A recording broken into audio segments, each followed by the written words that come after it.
So it looks like Zubimendi is really going to us now. And I mean, that's a good deal and all.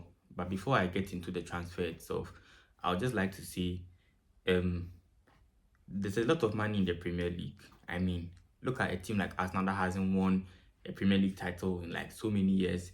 Even the domestic trophies, like they won the last one, I think, in the FA Cup, I think 2019. I've forgotten the exact year, but it's been a while since they won like a trophy.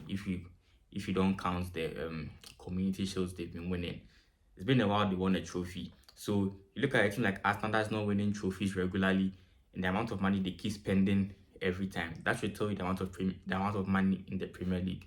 There's so much money there for the clubs. The clubs are really, going into the transfer market every time. Their purchasing power is so much as compared to the other leagues. They have like a very very high level of purchasing power.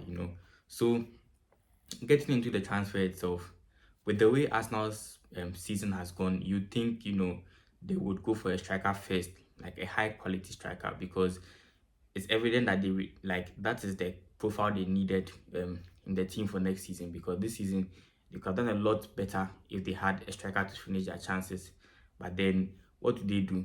They go and sign a defensive midfielder. Mind you, they have so many midfielders. They have Odegaard, Rice, they have Merino, Partey. But it looks like Partey is leaving if they are signing Zubimendi. I feel like he's like this is like a way to kick him out of the club, because obviously Zubimendi is going to start, especially with the amount they are paying for him. I think Zubimendi starts over Partey, even though he's so important to them.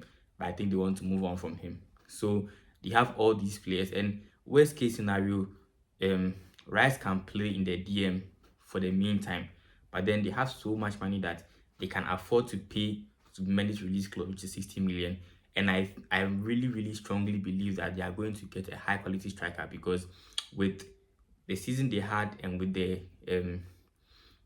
evident need for a striker that like was showing with the way they were playing, chances they were missing, Havertz and all that.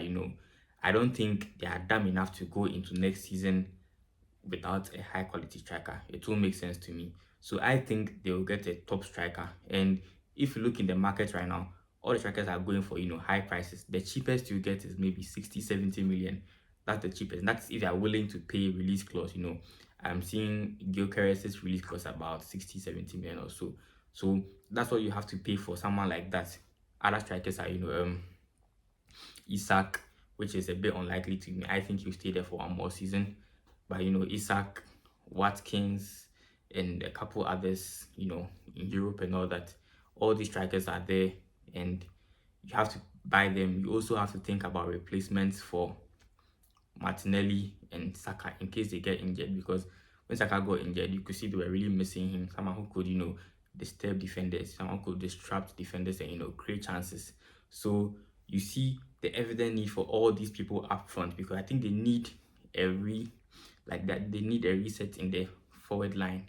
I think Martinelli, Saka, and whoever is up top, maybe Gabriel Jesus or something, need to change at least two people, or they need to bring two people to come and help them out, because when Martinelli and Saka got injured, they had to play Trossard and Sterling and all that, and they were really struggling.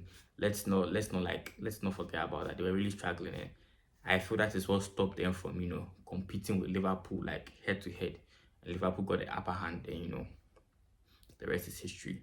So with the evident need of a striker, you go in and get a defensive midfielder first. Then later on, you go and get a striker, a high quality striker. So you are spending about 60 million for Zubimendi, 60 million for a striker.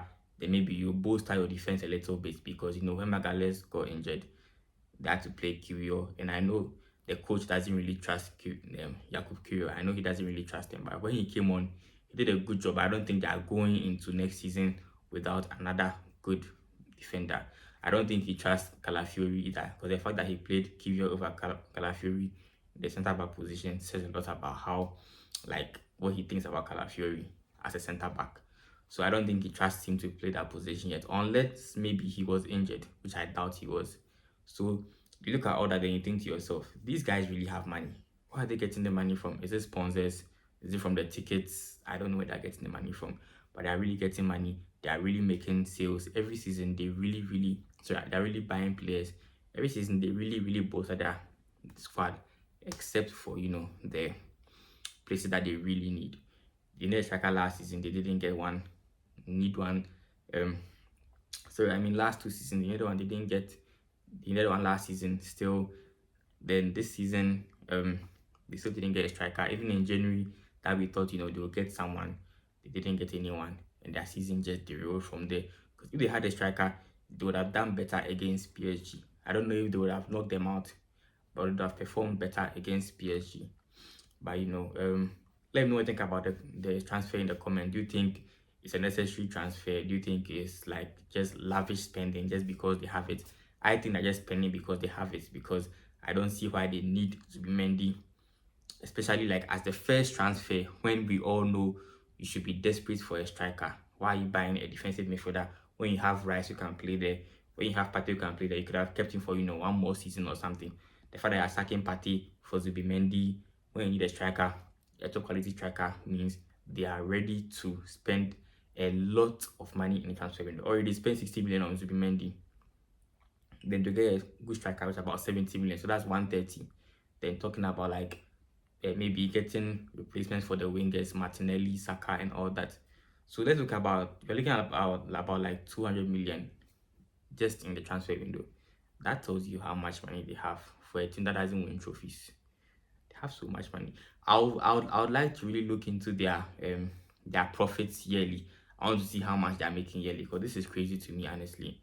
But as I said, let me know what you think in the comments. Subscribe, hit the bell. I'm out.